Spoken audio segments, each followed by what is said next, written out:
Vana baba muriko here tauya kuzomutenda Mwari. Vana baba muriko here uko tauya kuzomutenda Mwari. Vasikana muriko here tauya kuzomutenda Mwari. Tauya kuzomutenda, kuzomutenda, kuzomutenda. Tauya kuzomutenda, kuzomutenda, kuzomutenda. Vakomana muriko here tauya kuzomutenda Mwari. Vakomana muriko here uko tauya kuzomutenda Mwari. Chimbotambira Jesu tone.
Hallelujah. Hallelujah. Mwari vakanaka. Hallelujah. Chida kuramba tichingomurumbidzwa mangwanani ano. Hallelujah. We thank you, Jesus. Mwari muri zuva redu ndiro ririno penya pausuru asimweya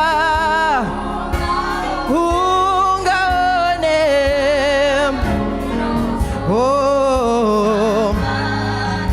toimba Mwari muri noedu hatitsitse hondo dzedu dzose dzinokundwa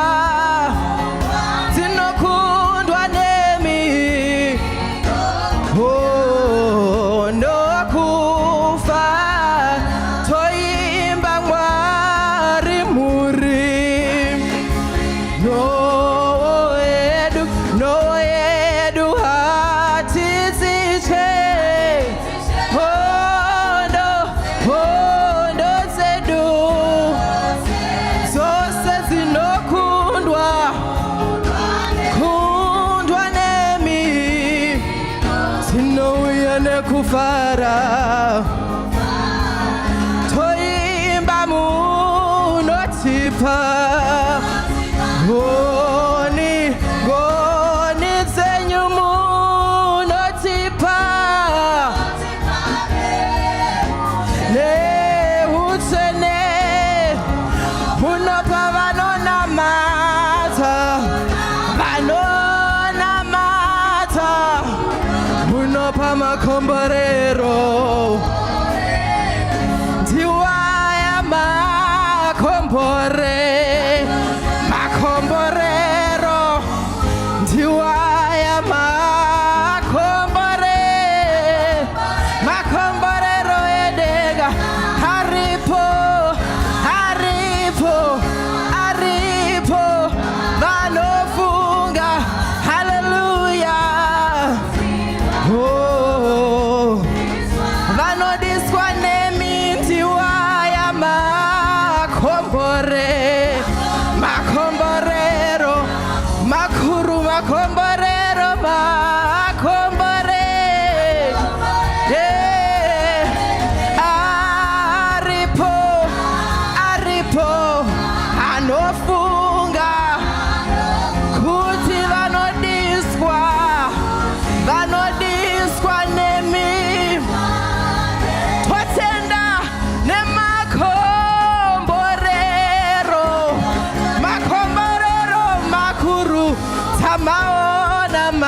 anofunga totenda nemakomborero ndiwaya makomborero ndiwaya makomborero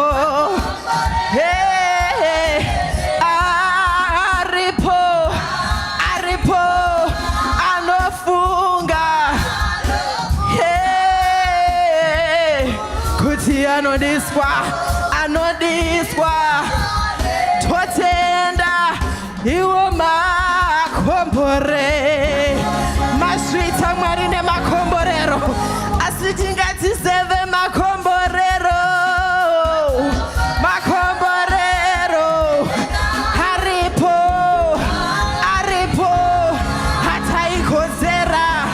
hataikodzera baba hataikodzera haleluya ndiwaya makombore masvita Jesu masvita baba nemakomborero enyu mangwanani ano makomborero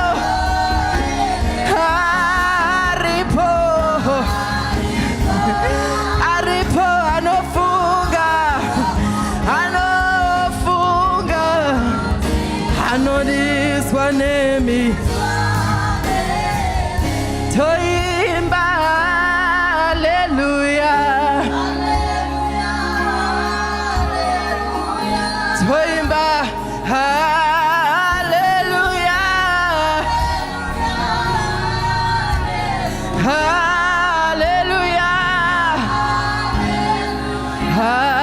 haleluya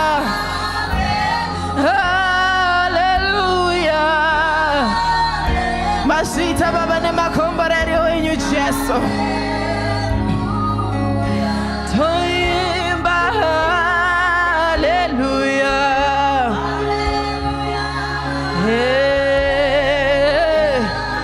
oh haleluya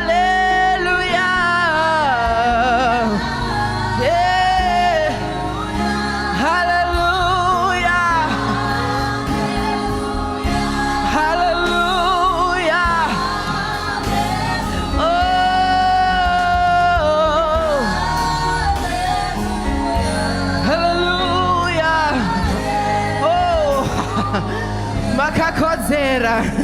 Makakodzera mbiri yose Jesu. Come on, somebody, open up your mouth. Let us just worship him. Makakodzera rumbidzo yedu Baba. Ndianiko akafanana nemi Jesu. Ndianiko angagare pachigaro chekutonga. Baba tinokudai mangwanani ano. We love you Jesus. We love you Holy Spirit. Tinokutenda Mwari nerudo rwenyu. Tinokutenda Mwari nekuti munotigonera. Kunyangwe nepatisingaone Mwari, munoramba muchigona. Tinokutenda Baba nekuti makatendeka. Nguva dzose makatendeka. Gore richitanga, gore richipera. Wiki richitanga, wiki richipera. Makatendeka. Tinokurumbidzai Jesu, muchinda werugare. Kweta zvoshamisa. Mumiririri wangu Jesu. Tinokutenda Mwari mangwanani ano. Gamuchirai mbiri yose Baba. Gamuchirai mbiri yose muchinda werugare. Makanaka Jesu. Makanaka Jesu. Hataikodzera Baba. Asi makatida takadaro. Munotigonera nguva dzose.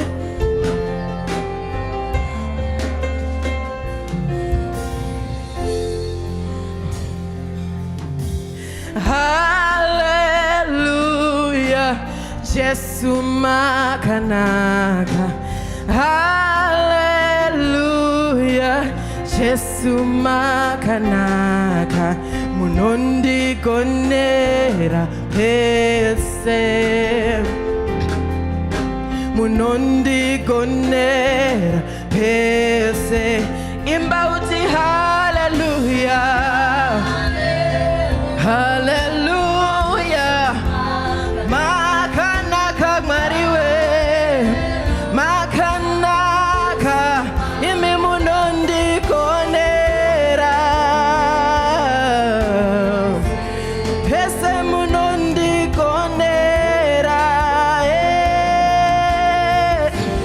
imba uti hallelujah,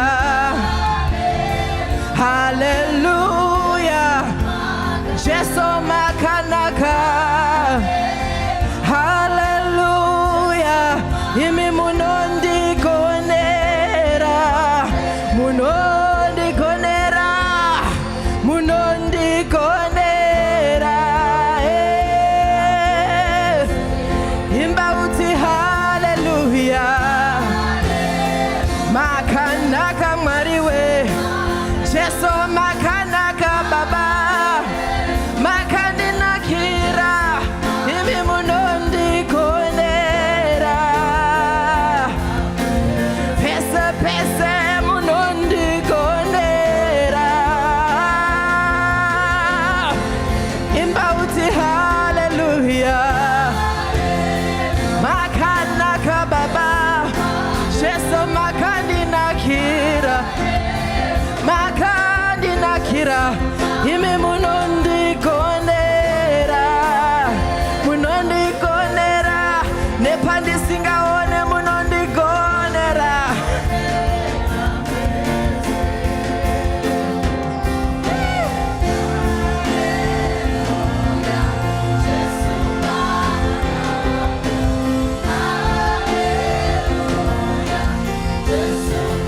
Munondi konera, munondi konera, Jesu munondi konera, munondi konera, imba uti hallelujah, makanaka baba, Jesu makanaka, makanaka baba, munondi konera, munondi konera,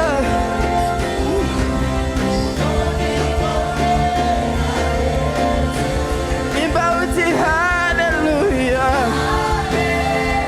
hallelujah, Jesu makanaka, hallelujah, munondi konera, munondi konera baba, munondi konera Jesu.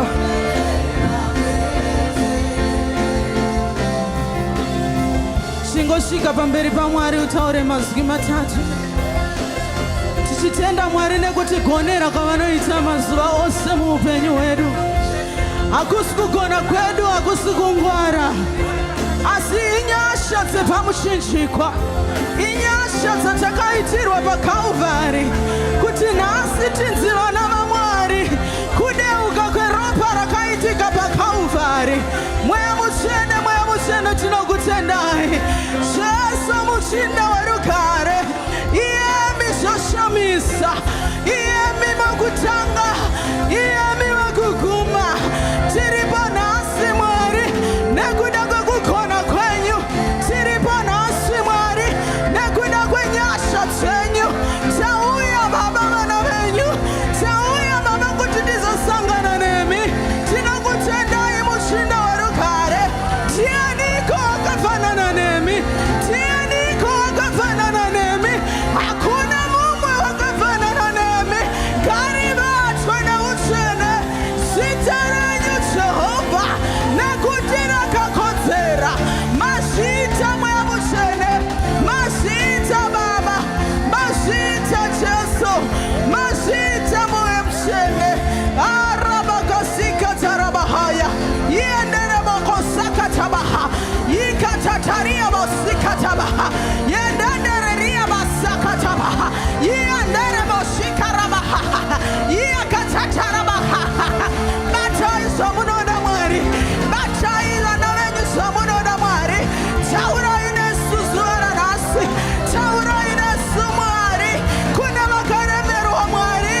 Jesu. Derabakasakata bahaya. Simudza maoko ako urumbidze Mwari nekuti ndiye wakarurama. Simudza maoko ako urumbidze mushinda warugare nekuti ndiye wakarurama. Dadi simudza urumbidze nekuti ndiye wakarurama. Jesu ndiye woga, ndiye woga, ndiye woga wakarurama. Jesu ndiye woga, ndiye woga, oh ndiye woga. Jesu ndiye woga,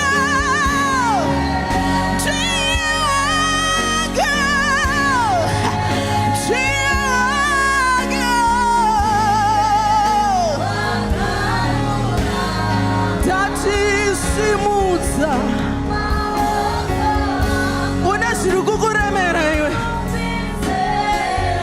zvisimudze kuna Mwari uyu.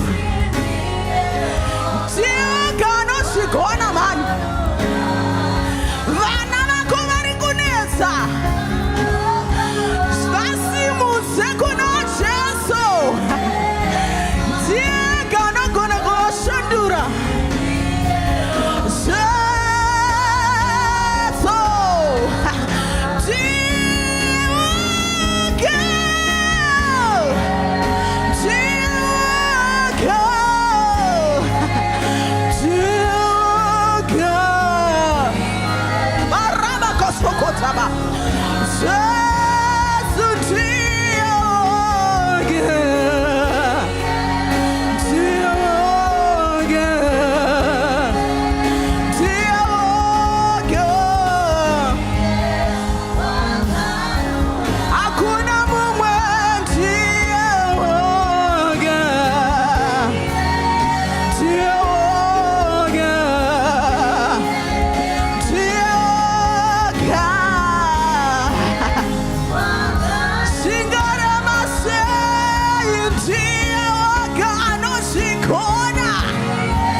Hallelujah.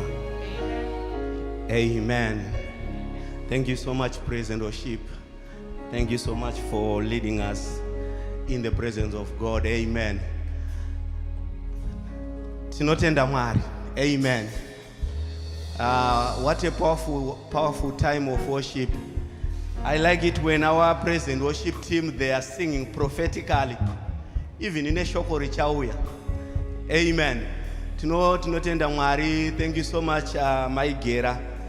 Anzi Mwari anondigonera. Amen.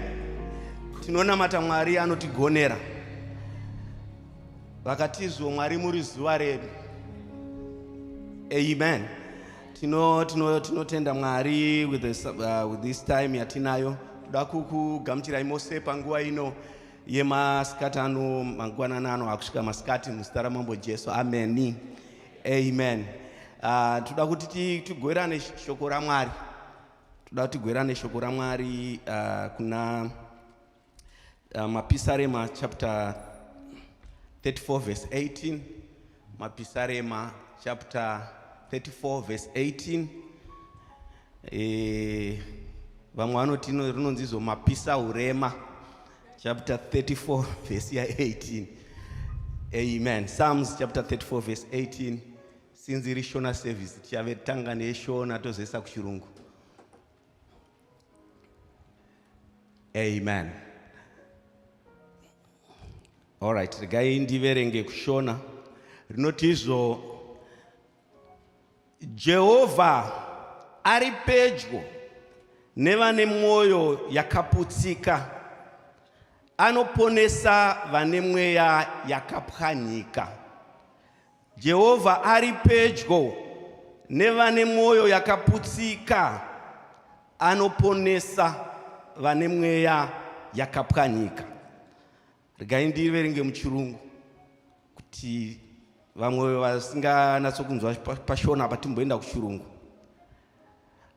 Rikutizvo, the Lord is near to the broken-hearted and saves those who are crushed in spirit.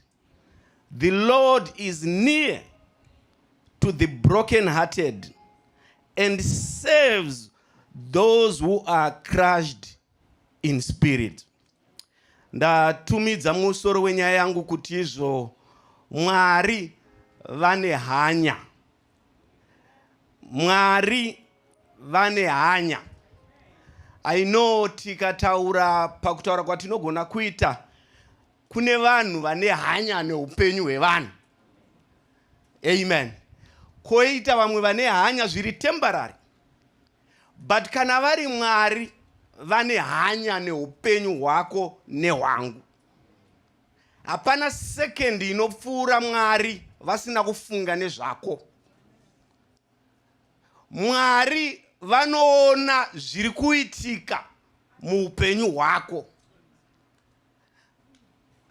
Pane imwe ndima yadamboverenga yakachitotaura iyo kuti hanzi izvo ivo Mwari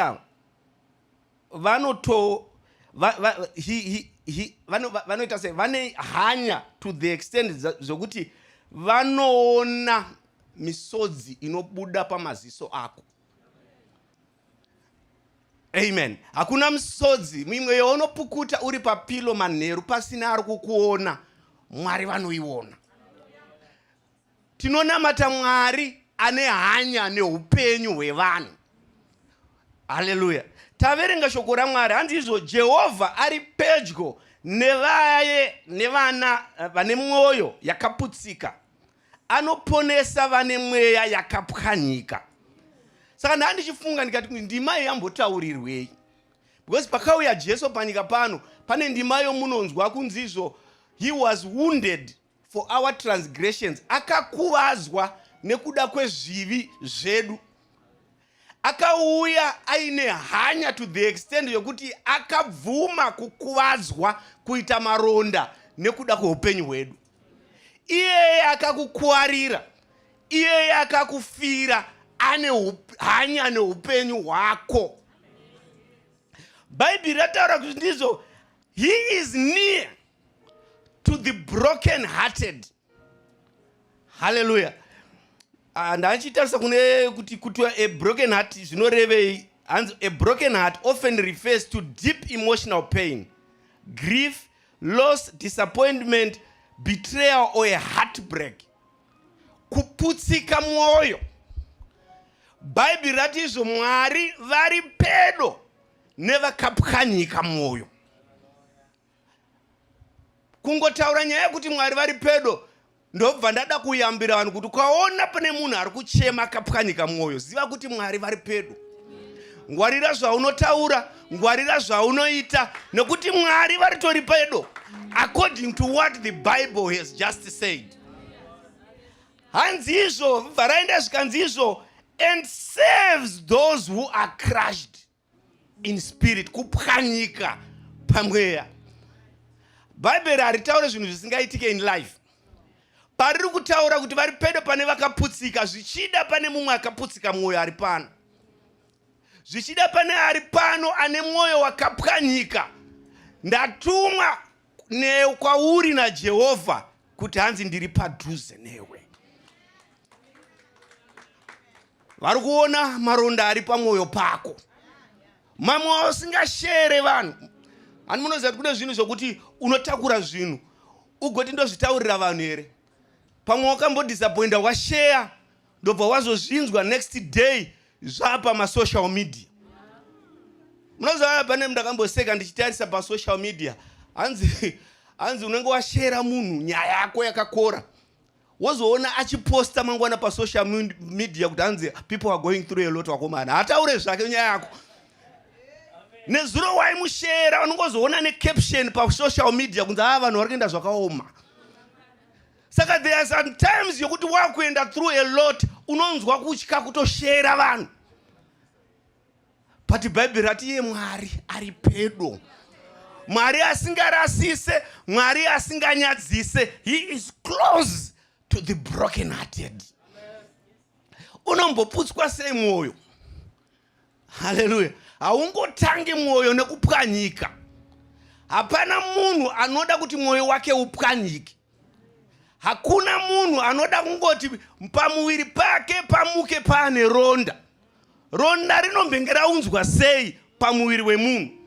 Ronda rinenge rambounzwa sei pamwoyo yemunhu? Hallelujah. Munoziva maronda eupenyu, kune atinoti my physical wounds. Ronda chairo chairo rinotooneka kuti ndikatarisa ndotoona kuti munhu akakuwara pamwe bandage iri pane ronda. But kune ma spiritual wounds, koitawo ma emotional wounds.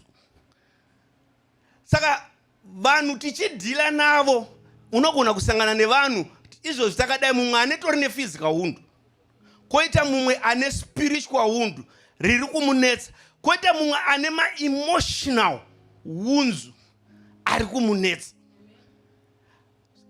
Vanhu maronda, panouya maronda, hapana anoaplya ronda, hapana munhu anoda ronda. Mamwe maronda ane vanhu, maronda akaunza victory. Paakasunungukwa akachekwa kuti pauye mwana, vakaita C-section pakaita ronda. Ronda iroro rinotoda futi kutariswa kuti ripore zvakanaka.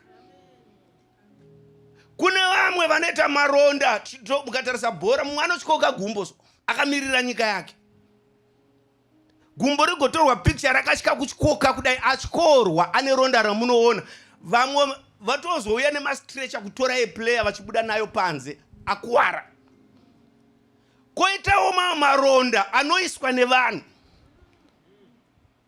Hallelujah. Vamwe vanoisa maronda vachiziva, koita vamwe vanoisa maronda vasingazive. But ronda ironda. Iwe ukazvicheka nebanga uchicheka muriwo, ronda rinotongorwadza. Harinyarare kurwadza nokuti wazvicheka. Hallelujah. Maronda, ronda kana ratovapo rinoda care. Inonzi vanhu roti rinotoda enough care kuti ripore zvakanaka. Hallelujah. Ndopanosiyana Mwari nevanhu. Nokuti Mwari kana achiona ronda ane maitiro anoita. Sometimes vanhu kana vachiona ronda vane maitiro avanoita. Mukaenda kumahospital vanototarisa malevel ekukuwara kwemunhu. Pane vamwe vanotoisa padhuze nepastation, vachiziva kuti makuwariro aita munhu tinotoda an extra, kuti tione tichimonitor every time kuti blood pressure yake ichiri right here. Nokuti makuwariro aita haana kumira zvakanaka. Koitawo mamwe maronda ekuti vakatokutarisa uchienda muemergency unotogona kugara pasi apo 2 hours. Vamwe vari muemergency vachiuya vachitosevhwa pamberi pako, iwe une ronda. Maronda akasiyana siyana. Ndiri kutaura maphysical wounds anoitika muupenyu hwedu. maronda atinogona kuona. Kana ronda rapo rinoda kuti riite care kuti ripore. Hallelujah. Hapana chinhu chinounza discomfort kune munhu pane ronda. Hallelujah. Ronda kana rapo rinotoda someone anota care enough. Pade pangu paunototi aiwa chitombomira kuita zvakati nekuti izvo pane ronda. Sometimes unototi vachibva ku C section musakwire mastairs nekuti pane ronda. Ronda kana riripo rinorwadza. Rinoda futi time to heal. Hallelujah. Saka Jesu manje Bible rakutaura kuti izvo Jesu ari padhuze pevanhu vane mwoyo yakapwanyika. Nokuti anoziva kuti paakutoda care. Kana mwoyo wemunhu wapwanyika, Jesu anoziva kuti hazvichatomboda kutuma vamwe vanhu kuti mwana wangu apora. Ndakutofanira kunge ndiri padhuze. Nekuti sometimes ndikatuma munhu ndogona kudzoka abva. Ndogona kudzoka ari pa social media, mwana wangu akuwara mwoyo. Munoziva kuti munhu anogona nga aripo asipo. Hallelujah. Munhu anogona kunge aripo asipo. Munhu anogona kuvhizita muhospital asi arimo asipo. Hallelujah. Achitotexta kuti manje ndiri kutobuda. Anenge achitotaura iye auya kuzokuona but ari pfungwa dzake dzatova kwakutoda kudi kuenda. Kana kuti anotoenda achitaura kuti handinoda ngopfuura 2 minutes. Mwari havaite 2 minutes kune munhu akabrokeka mwoyo wake. Hanzi izo, he is so near, he is so close to those with a broken heart. Hallelujah. Ende Satani anozviziva kuti kana munhu akapwanyika pamweya ari easy kukanganisa. Vanhu tisu tisingazive kudhila nevanhu because physical pain togona kuona but munhu akakanganisika emotionally ne spiritual hatizvione. Munofunga kuti mukandibvunza ndichikuona vamwe mukangonditarisa muri kusmile but mumukati makapwanyika. Hanzi izvozvo zvatisingaone Mwari vari close to that. Vakatarisa mwoyo wako. Hallelujah. He is so close. Bible rinoti izvo, shoko raMwari rinoti izvo muchishona. He is near. He is an ever present help in times of trouble. Mwari havasiye munhu nekuti zvinhu zvakuomera. Mwari havasiye munhu nekuti you are lonely. Paunofira lonely paya, ivo Bible rati izvo, he is closer to you. To the broken heart. Hallelujah. He is closer to the broken heart. Psalms 56 verse 8 inoti izvo, you keep a track of all my sorrows. You have collected all my tears in your bottle. In a bottle. Uchichema Mwari vachitora misodzi vachiisa mubhotoro. Paunochema misodzi uchifunga kuti yaenda pahangachefa asi Mwari vanoicollecta vachiisa mubhotoro. Ndio inonzi care manjeyo. He is close to the broken hearted. He is close to those who are crushed in spirit. Kana takutaura zvecrash tinoziva zvemaaccident handiti. Accident ikaitika, whether wanga uri right kana paitika crash, unotogona kukuwara. Unogona kufa paaccident uri right. Accident ikaitika, hauregere kutyoka gumbo nekuti wanga uri right. Kana patoitika crash, takutaura zvekuti paitika crash, tinotoziva even tichipfuura kuti accident yanga isina kumira mushe. Nyange usina kuona vanhu. Pane maonero unongoita so wangoona mota dzacho dzarovana kuti hapana kumira zvakanaka. Mwoyo wako uri crushed like that. Mwari vatizvo, I save those who are crushed in spirit. Hallelujah. Wakunzi obviously pane zvinhu zviri physical, madokta anesa simbi woita zvakawanda vachida kutry kuporesa ronda. But zvimwe zvacho havagoni. Asi kana zvazvo kuva crushed in spirit, zvinogonekwa nemadokta zvinhu zviri physical. Zva emotional nezva spiritual hazvigoneki. nana chiremba vatinoziva. Kana kuda zvemweya, munhu chaiye anogona kukubatsira ari padhuze ndiMwari. Mwari vane hanya nezviri kuitika mukati meupenyu hwako. Haleluya. Musambofa makafunga kuti Mwari vanotisiya. Musambofa makafunga kuti sometimes unofira lonely, but Mwari vanenge vainewe. Pane time Joseph yakaiswa mugomba nevakoma vake. Ari lonely, ari imomo, Mwari vakanga varimo mugomba. Joseph akaiswa kumba kwa Potifa, kwa akanonongedzerwa zvinhu zvaasina kuita. Akatosungwa, akapiwa mutongo kugara mujeri nenyaya yaasina kuita. Yokuti paripo ipapo unotovhunza futi Mwari kuti nhai Mwari manga muripiko? Vanhu vachindidai uso. But Joseph aiziva chinhu wani, zvingaitiwa nevanhu asi Mwari havandisiye. Ndosaka muchizomunzwa pane imwe nguva akutaurira vakoma vake kuti you meant it for evil, but God meant it for good. Vakoma vaifunga kuti vakamukanganisa vachaukanganisa upenyu hwake, asi iye akanzwisisa kuti muevil ihwohwo Mwari still he meant it for good. Hallelujah. Amen. God is so close, is so near to you. Zvatisingagone kutaura. Kana Mwari vati vari close, very close. Kana pane chinhu chausingafane kunamatira kana mwoyo wako waChrist kana kuti wa broken hearted, ipresence yaMwari nekuti ivo vega vaziofa. Kana ndatongoona situation yakadaro, I'll show up. Hallelujah. Saka haikona kuvhunza kuti muchiri kupi, pazvinotongotanga kuitika vapo. Hallelujah. A broken heart. God sees your pain. God sees a disappointment. Nema unanswered expectations are we now. God sees everything. My wounds are we now. Number 2, God draws near, says that to the broken hearted. Haga atizwa. Munoza Haga paakadzingwa na Sarah na Abraham. Akafunga kuti aega. Physically she was okay, but mukatum she was crushed. Guess what? God found her. Ari mu wilderness. Mukatarisa Elijah ari discouraged and exhausted. Akutaura Mwari kuti ndiuraye. Chii chakaitika? God showed up and strengthened him. Mary na Martha vachichema hanzvadzi yavo Lazaro. Chii chakaitika? Jesus showed up even pa funeral ipapo. He is near to the broken-hearted. He is near to the crushed in spirit. Yes. Hallelujah. Then church 3 chiri Bible. Psalms chapter 147 verse 3. Inotizo.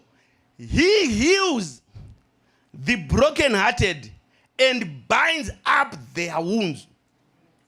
Iro Mwari havangova padhuze newe, vanoponesa a broken-hearted. I believe kuna Mwari vanoponesa mwoyo wakaputsika. I believe kuna Mwari vanoponesa mwoyo wakapwanyika. Bible ratizo, he heals the broken-hearted and binds up their wounds. Havangotarise maronda ako, vanomabandeja. Mwari havatarise zvaurungoenda nazvo, Mwari vanoponesa. Hallelujah. Nasi tuda ngoti tiwane nguva yetichanamata. Amen. Munoziva tapakati pegore. Takataura tichitanga tikatizvo igore retogetherness. Handiziye tatopa pahafu yeye tichitaura togetherness. How far are we nenyaya yetogetherness? Tinozviziva kuti patinosvika kunana July. Mukaona January, February, vanouya kuchechi stereki, vandite tichifasta tichidi. Patinotanga kusvika kunana September, July, vanhu vamwe vanenge vakuneta. Some people vanenge vakuneta, vamwe vanenge under attack. Musati mukaona munhu asingangoya kuchechi mongofunga kuti kusada Mwari. Some of these people vari kutoenda through my attacks are serious. Because kana pane chinhu chinozikanwa naSatani, kuisa chinhu chinokuita kuti usaende kuna Mwari. Saka vanhu ivavo kana vachiatakwa, ibasa rechechi to fight for them. Amen. Ma-attacks anotouya. Mina mati atakaita muna January ya inogona kutanga kuchallengewa kuna May. Ma-resolution atakaita muna January anotanga kuchallengewa kuna na May kuno. Hallelujah. Vanga shaura mai mapupa kune vanonoka. Vachitaura kuti kune ma-prophetic word anenge akaitwa. Awa akaitoita ukatorisiva kuti shoko nderangu. Rigotanga kuatakwa. To the extent yekuti unogona kufunga kuti munhu yakaninyebera chete. Satani achida kuvhiringa zvikuda kuitwa naMwari mukati muupenyu hwako. Mwari havana chinhu chavanotaura chisingazadzikisi. Kana chataurwa naMwari chinotozadzikisika chete. Hallelujah. Chakupedzisira ndoda kuti muzive kuti Mwari vano understand what you are going through. Jesus understand what you are going through. He understand what kunonzi kuva a heartbroken, kuva brokenness kwakaita sei. He was a man of sorrows himself, and he was also acquainted with grief. Akanga itorwa munhu akasvika pane dzimwe nguva dzaakaomerwa neupenyu. Handiti munomunzwa pane imwe nguva akusvika apa muGetsemani achinamata kuna akutaurira vakomana vamwe vana Peter zvikanzi vakomana ngatinamatei for an hour. Ngatinamatei for an hour. These guys could not stand with him. Ndokubva azozviti kechi3 ndopaakazoti marara. Hakusi kutaura kwakanaka kuti vakomana ngatinamatei. Uona vanhu vari kurara kechi2 vakomana ngatinamatei. Kechi3 woti marara unozopedzera kuti ukaona akudaro munhu aita give up. But Jesu arimo muGetsemani munonzwa kuti izvo akatanga kunetseka to the extent yekuti dikita rake raibuda richitange ropa. Akanga akunetseka akati izvo Mwari dai zvaibvira mukombo uyu wandipfuura, but kusava kuda kwangu asi kuda kwenyu Mwari. Ndoda kuencourage mumwe munhu apa verge of giving up. Everything zviri kuenda kuside rekuti wakuda kuita give up, but namata munamato waJesu wekupedzisira, but kusava kuda kwangu asi kuda kwenyu Mwari. Dai Jesu pa second iyo yakada kuita kuda kwake, that was the best time to quit. Pane mwe muparidzi akamboparidza akati izvo, you lose an effort and you don't lose an effort pakukwita, but you lose an effort pakukwita. One of the most easiest thing is to quit, but also mukukwita you lose. Ma efforts esaya wakambotanga uchiita. Hallelujah. Ma projects wakatanga aya, zvese zvawakatanga paunokwita unolose an effort. Hallelujah. And the devil knows that. Ndosaka achikwisa mu pressure cooker yokuti akauya kwauri, akauya nekumwoyo kwako ukava crushed in the spirit. Brethren, kukwara kunooneka uku vanhu vanoita attention. Munhu akakuwara gumbo panapa, tese tinoita kuti sorry mukunzwa sei achifamba achirwadziwa. Tinotanga kushowa because tiri kuzviona, but zvemukati umu hazvioneke. Dambudziko rechinhu chisingaoneke nderekuti munhu anogona kuchidzimbira nokuti haasi kuchiona. Ndinotouya ndichitoda kungotaurawo zvangu nababa Gera ndisiri kuziva zvavari kuenda through. Ndigotaura kastatement kavanozofunga kuti pastor vangu achiziva here zvandinotaura. Hamene zvinoitwa naSatani zo. Unokataura kastatement kwekuti ndinovadzimbira pane zvavari kuita go through ndisingatomboziva. Kana kuti musi iwoyo vanouya kuchechi, ndiri kutomhanyirawo kuti ndinobata vanhu vemedia vasati vaenda. Saka ivo varoda kundihaga ndobva ndamhanya ndoenda uko. Panguva iyoyo agofila kuti pastor vandiignore. Ndaenda kuchechi ndichingodawo zvangu kuti ndinokomborerwa, but ignore ndapowana pastor. Hallelujah. Satani anogona kuisa tuma occasion twakadaro kune vanhu vari broken hearted. Why ndiri kudaro? Sometimes haikona kureactira vanhu because havasi kuziva zvokuenda go through. Hallelujah.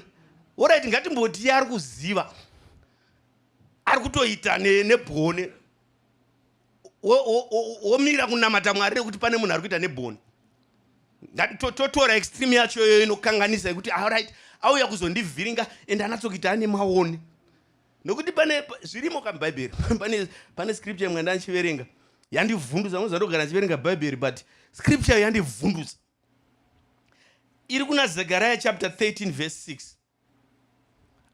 Inotizvo, and one shall say unto him, what are these wounds in thy hands? Ari kuvhunza kuti maronda aya ari mumaoko mako ndeapi? Then he shall answer, those with which I was wounded in the house of my friends. Hallelujah. Those ndakamakanganisirwa muimba yoshamwari dzangu. Raka munoona kuti shamwari sometimes shamwari dzinogona kusava shamwari. Hallelujah. Ndosaka muchizombonzwa vanhu vachiti your best friend sometimes can be your worst enemy. Hallelujah. Kune vatakaona vachitaura kuti izvo he is my forever. Forever yakaguma. Ivo vachikondinya forever yaita sei? Yaguma. Why? Because munhu chatinogona kuita sevanhu kuisa trust yedu muna Mwari. Hallelujah. He is close to the broken-hearted. He is close to those with a crushed spirit. Takambotakura mwe mukadzi so ndichita Uber. Ndamutakura akatanga kuchema. Agotanga kuchema. Saka zvakanakira Uber mazuva ano inorekodha. Kana ukatakura ride ka ino pekurekodha. Anything chinoitika chiri recorded. Akatanga kuchema. Agotanga kuchema. Saka I didn't know what to do. Munhu ari kuchema mumota. Chii chiri kuitika? Saka ndopa ndakazomubvunza ndikati, are you okay? Handichaziva uri kutsva here? Do you want kuti ndichinje ma-AC mumota? Chii chiri kuitika mumota muno? Ndopa akanditaurira achiti izvo. Handisuda kuenda kumba. Ipapa kubuda kwandatoita ndandisitomboda kutomboti nditombodzoka muUber because I want to kill myself. I don't know why I'm telling this to you. Those of I don't know why you're telling this to me. Ndikati ndiri pastor taura nyaya yako.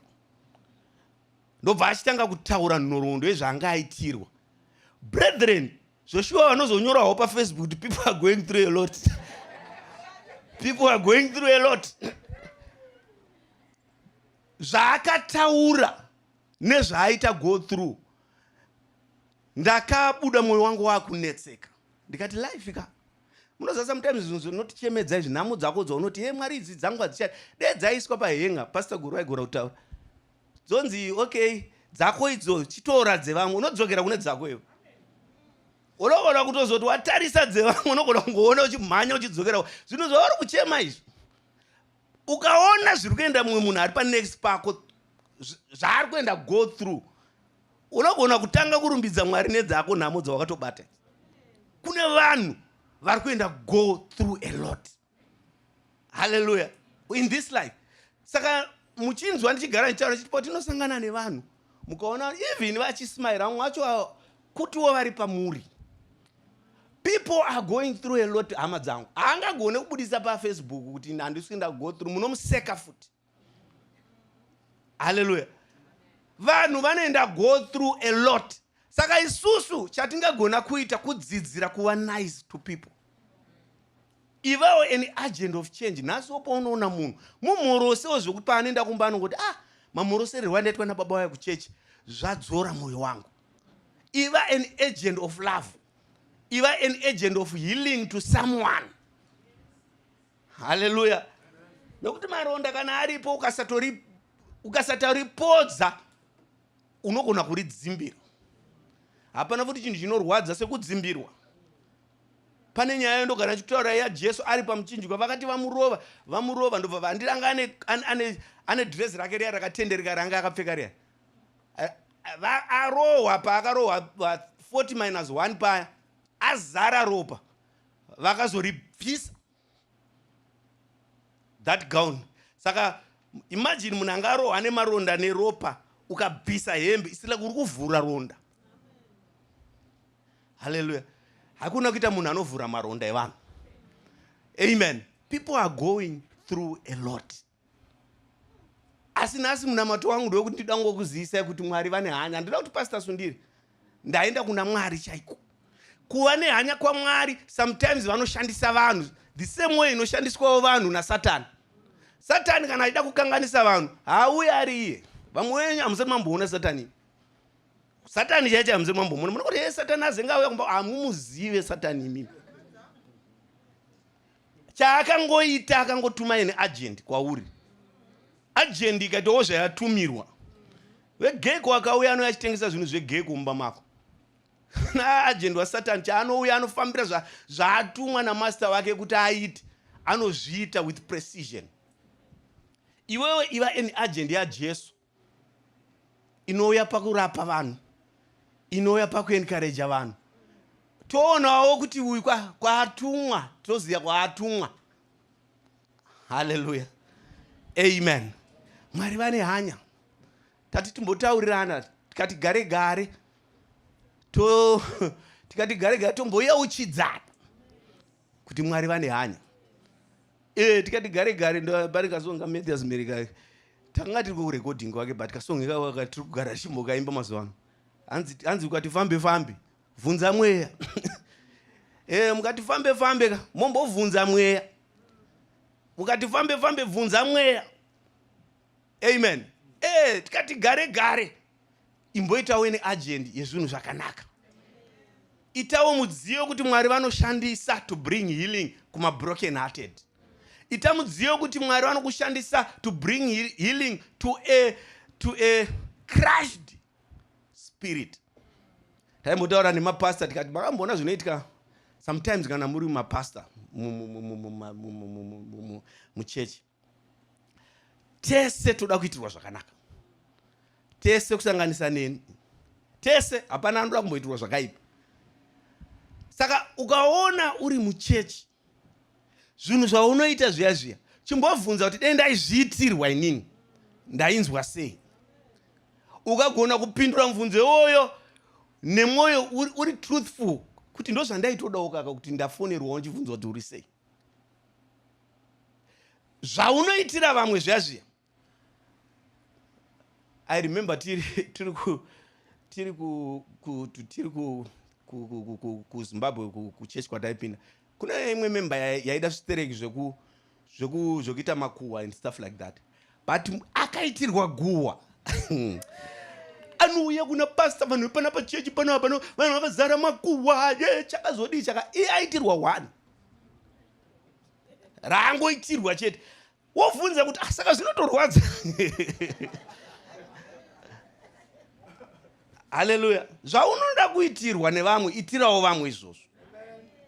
Hallelujah. Usazovhunduka izvo zvacho izvo zvawakunzwa izvi ndo zvinochinzwa vanhu paunochiita ipo paya. Kana vari kunzwa rudo uchifara kuti apa chechi pane vanoda ukavada izvozvo ndo zvavanenge vachingonzwa. Itira vanhu zvinhu zvaunoda kuitirwawo iwe. Ndo chiKristu chaicho. Amen. Nokuti vanhu they are going through a lot. Ndangoti ndiparidzewo nhasi. Ndikuyeuchidzei kuti Mwari vane hanya. Isusu tinogona kukudisappointa asi Mwari havafe vakakudisappointa. Saka the best thing chaunogona kuita usabva kuna Mwari vane hanya newe.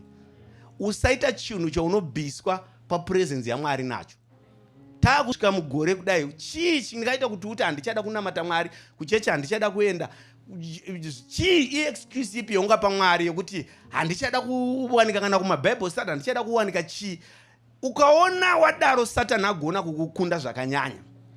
Ndinoshamisika nevanhu sometimes vachiti handinasi kuuya kuchechi because I was going through a lot. Amen. A lot ndiri kutaura munoiziya. Handitaura kuti munhu uri busy nebasa kana kuti chichi. Tinozinzwisisa. But pane a lot yekuti zvona chipinda nazvo pastor saka ndasinga ndo mubvunzo wangu ndokuti saka Mwari uyu anongonamatika kana zvakakunakira. Ndimwari upi wokuti paunozengonzwa zvese zva right ende Satani akaziva kuti unongoti paloti paya hauye anogara achiunza maloti. Malota anouya every week. Ukasauya kuchechi every week because ndo zvaanogona kukudistracta pana Mwari. Guard your relationship na Mwari with jealous. Amen. Mwari uyu ane hanya neupenyu hwedu. Amen.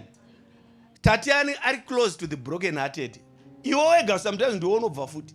Iye auya. Wakubva futi kuna Mwari auya padhuze newe. Utozoshamisika kuti ngananda auya wandi. Nenguva yaunga wadisappear nepanapa. De Mwari watibatsira. Tanzwisisa kuti God is close to my situations amuinayo. Amen. Saka ngatimbosumukai timbonamata. Takamira tichipinda muservice yechitumbu. Kuna Jeremiah Mwari yeyu anotaurwa kunzi he will pour a healing oil kumaunzu. He will pour a healing oil to the broken hearted. Tudangonamata ezvinezvi. Timbonamata. Ngatimbobatanai maoko. Ndinozvida chazvo.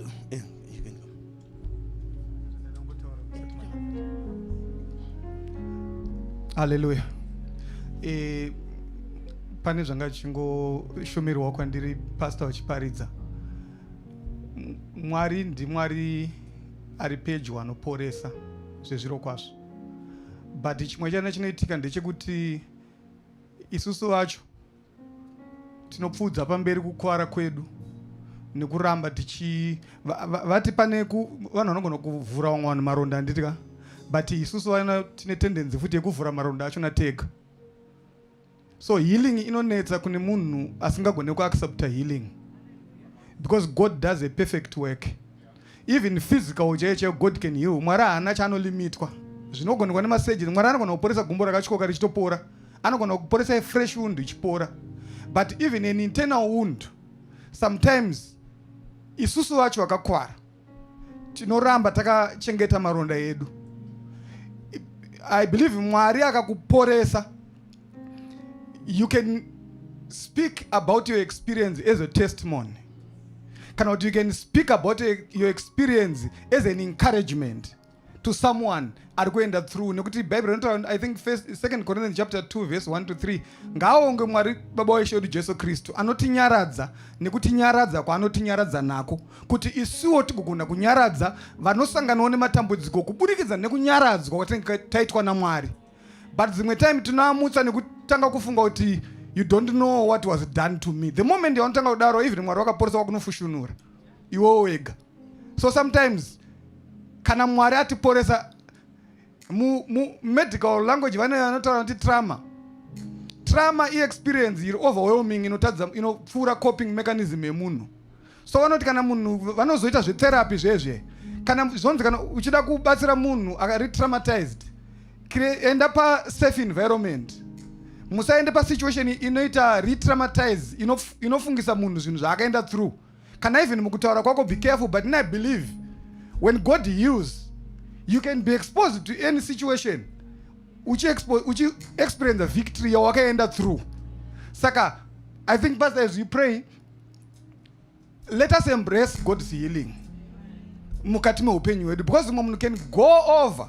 Anogona kutokutaura kuti zvakapera, but anoita imwe moment yekuti munotoshamisika. Akutanga kuti replay zvakaitika zveende ronda riri physical panogona kunge pasina, but anototanga kurwadziwa zviri physical nekuda kuti iye afushunura. So let us embrace God's healing, because shoko raMwari nderechokwadi. Thank you. Amen. Ngaitibatane maoko tinamati. Amen. Igorere togetherness. Saka mukaona tichiti tibatane, isign yekurwa pamwe chete, to fight together se church. Amen. To fight together. Takabatana maoko, toda kuti tingowana time yekunamata. Baba muzita raMambo Jesu, tinonamata kunemi Mwari. Mwari vasingakundikane, Mwari vasingapererwe nemazano.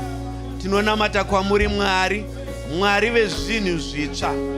Tinonamata kwamuri Mwari, imi mataura Mwari kuti muri pedyo kune avo vakaputsika pamweya. Baba tinonamata nezita raJesu. Takabatana maoko kudai. Let your healing oil flow in the hearts of those who are wounded. Let your healing oil flow through those who are crushed in spirit. Let your healing oil flow through maunzu evanhu vakakuwadzwa. Ngavapodzwe nemi nekuti mapromisa mukati munoporesa maronda avo. Tinonamata Baba nezita raJesu. Mwari wangu tinonamata. Ngavanzwe presence yenyu, ngavanzwe upano hwenyu, ngavanzwe kuporeswa kwenyu nezita ramambo Jesu. Tinonamata Baba, mamwe maronda ane urwa, asi tinonamata Mwari for the healing oil. Tinonamata Baba nezita ramambo Jesu. Encourage those who are discouraged.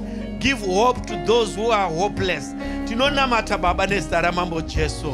Baba tinonamata, tinotenda kuna Mwari vanonzwa asi hamungonzwe chete, munopindura minamato yedu. Tinokutendai nokupa mbiri yose kwamuri panguva yemasikati ano. Mbiri yose toipa kwamuri muzita raJesu. Amen and amen.